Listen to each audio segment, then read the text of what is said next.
So hi guys, it's your girl Kim Renee and welcome back to my channel. Did I do that right? But today I'm bringing you a different type of video, right? So it's back to school in Australia and I just thought I should do a little video on how I got straight A's and how I managed to get a 98er. Because I remember last year when I was going into year 12, I was just watching videos on how people got 90s and stuff like that. So I was like, you know what? Let me just share my little experience. So yes, get things started first. So I got a 91.45 ATAR. Got my results 15 December 2017 and I was actually just like shocked. Like, I think when you open your ATAR results, right, it's like, what? I never expected this. Like, I was aiming for a 90 from the beginning of the year, but there was so many things that happened throughout the year where I was just like, you know what, this 90 is no longer feasible. Like, this is not gonna happen, but your girl still managed to get a 98er. So let me give you a few tips of how I got straight A's. So here's my picture. If you guys don't believe me, this is me and my photo of when it came out in the newspaper and when I got a 98er. So here it is. And then this is another picture of my straight A's. Tip number 1 on how to get straight A's and a 98er. Number 1, I would say your subject choices are so important. And since it's the beginning of year 12, it's not too late to change subjects. But with me, I did biology, chemistry, further maths. I did history in year 11 and I did English and then normal English. So I did a wide range of subjects. And I remember at the beginning, people would roast me like, what are you doing? Because I either wanted to do law or I either wanted to do medicine. I wanted to do both because I was an English and a science person and people were like, Kim, are you crazy? But I'm like, no, I kept my subjects open and that was so helpful at the end when my offers came, because I basically, with the ATAR that I got, I could have got into all my offers. I got pharmacy, physio, law, you get what I mean? So your subjects are so important. Make sure you're doing subjects, and I can't emphasize this enough, whether you're in England, Australia, make sure you're doing subjects that you're good at. I know there's the whole scaling business or whatever, but do subjects that you are good at. English was my strongest, that's why I picked 2. I picked 2 Englishes. Basically, I got A+. I got A+ in them and stuff. So your subject choice is really important. Evaluate what subjects you're doing. Pick your strengths. Right. That will also help you get straight A's, because in one of the Englishes I just got straight A's. That's where the report card's coming from. Tip number 2. Make a timetable. And this is so much easier said than done, because I didn't make a timetable till like God knows how long. I promise you, if you don't make a timetable, then I don't know what you're doing. Like, how are you gonna plan out your day? If you're gonna go sleep, plan your sleep, plan when you're going to eat, plan when you're gonna go out with friends. What I used to do with a timetable, I didn't do one for the week, I did a day-by-day timetable. So I would be like, all right, today's Friday, what am I gonna do Friday? I'm gonna get home. When I get home, I'm gonna chill for an hour. After I chill, I'm gonna study biology. Then I'm gonna do chem. Then afterwards, I'm gonna do this. Do you know what I mean? Like, it's very vital that you make a timetable. That way you know what you're gonna have to study and you know what you have to work on. Number 3, know your weaknesses and know your strengths.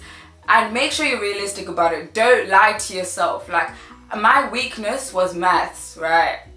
And my strength was English. So I knew that I had to work on maths more than I did English. And once you know your weaknesses, you can hone in on them. Like, go ham on your weaknesses. But at the same time, here's the trick. This is the difficult thing. You've got to go ham on your strength too. Because what I realized, I was working so much on biology, chemistry, maths, I was just ignoring English. And yet that was my first exam, right? But I realized, I was like, oh, this is the one I actually need to pull out the bag, because this is my strongest. There's a bigger chance of me getting an A+ in English than there is in maths. So then I realized towards the end, like 2 weeks before the exam, then I completely just left everything and started going home. Like, I started going in on English, and then I got an A+. Or if you're in Melbourne, I got a 42 study score, raw 42. Tip number 4, I guess, is to be realistic. And this is what I'm telling all my friends that are going into year 12, or everybody that's like this is 6th form, final A-level, is you need to be realistic with yourself. And there's no point of you being like, I did this, I was like, okay, I'm gonna give in my phone, I'm not gonna have my phone anymore, term 2. It doesn't work. Not going out is not gonna work, especially at the beginning. Term 1, term 2, like I still went out. I can literally show you photos of when I was still going out. People were still like going to restaurants. You can't study. You will not be studying all day Friday, Saturday, Sunday. Otherwise you absolutely go crazy. Even like just keeping up with your hobbies. If you like football, if you like dancing, or even if it's just like watching TV or whatever, like still do that. But little amounts. You just gotta balance out your life. I would say just balance it out. Because being like, I'm not doing this, I'm not going out, I'm not gonna see all my friends, because year 12 you will crash. I am telling you, if you're watching this, by the time you reach August, by the time you reach August you'd have crashed. And that's not a good time to crash, because you're supposed to pick yourself up. Another tip, it's a marathon, and I know they say this all the time, but year 12 is a marathon, not a race. Right? And you don't realize this saying up until you actually reach the end. Like I remember my last exam, that's when I was like, oh snap, as in every little bit that you do counts. So, you know me, I'd get back from school around like 5 p.m. and I would just be like, you know what, I ain't studying. I couldn't study. I'd face the book and I'd be like, Jesus, this is not happening for me today. So what I'll do is just watch like a 3-minute video. So in biology, when we're learning about the cell membrane, if I'm not bothered to physically read about it, because I'm also a visual learner, I would watch a video on the cell membrane. There's no point of forcing yourself to not listen to people when they tell you they don't study. They're lying to you. The amount of people told me that they didn't study in year 12 and were still coming out with A+. It's a lie.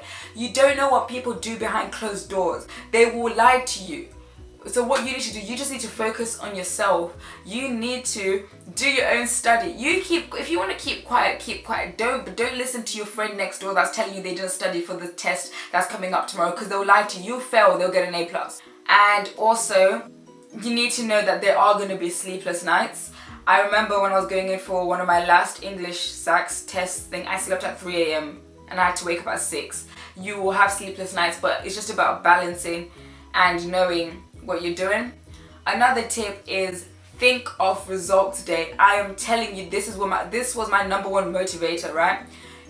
Everyone around you, like the thing is, everyone slacks off, everyone starts to drop. So if you keep results day in your mind, even the person that says they don't care what ATAR or what results they get, they will care on results day. Trust me, I just came from results day.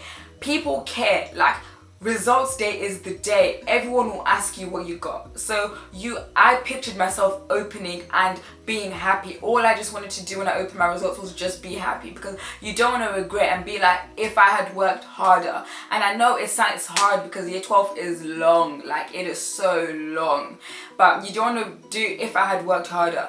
Another tip is get rid of those people that don't push you to do well. You need to get rid of negative people and people that are out to distract you. You need to hang around with a clique that has the same goals as you. School friends were amazing. Like I would not have got the results that I did without my school friends, because we all had the same goal. We all wanted to achieve 90. We all wanted to do well in school, because the people around you actually push you and motivate you. Now, in terms of actually studying, I used a lot of cue cards, little flicky thingy-majingies. Because cue cards help me because I am a visual learner. I work well with my memory. So know what you work well with. So even if it's just playing little games. And I also had, like, you see this wall? I had like English language stuff just stuck up across the wall. A tip: practice exams are your best friends. I cannot emphasize this enough to you. Practice exams will get you through. Oh yeah, so what am I going to do? I'm going to study pharmacy now. I'm going into university, and I'm hoping maybe to I don't know, to be honest, we'll see. Maybe, because I have the goal of doing medicine, so if I want to transfer, I'll transfer, but I'm not too sure yet. So yeah, your mental state is vital. Keep a healthy space of mind. Don't worry about things too much. Like, you know what? At the end of the day, if you don't get the results that you want, there's so many pathways in the world that we're living in. Like, we're actually just so lucky. So if you don't get what you want, there's so many pathways. But don't stress yourself. Of course there's going to be stress. Stress is in everyday life.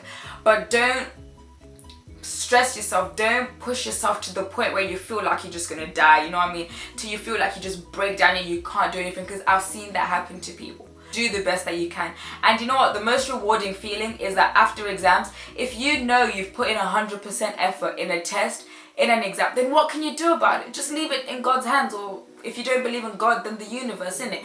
Just do the best that you can, and hopefully you will be rewarded. You might not be. The world is unfair. the world works in different ways, but knowing that you've put your absolute best in, and then you'll be like, you know what, oh wells. But hard work will always be rewarded some way.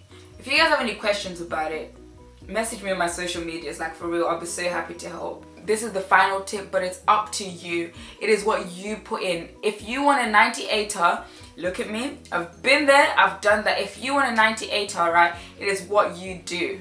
It is the amount of effort. There is no point. This is what I did for like the first bit of the year. I'll just watch videos on how to get a 98er. That's all I did. I would read things and I'd watch videos, and I can't believe I'm the one who's actually preaching on how to get a 90, but it's like, that's all I did.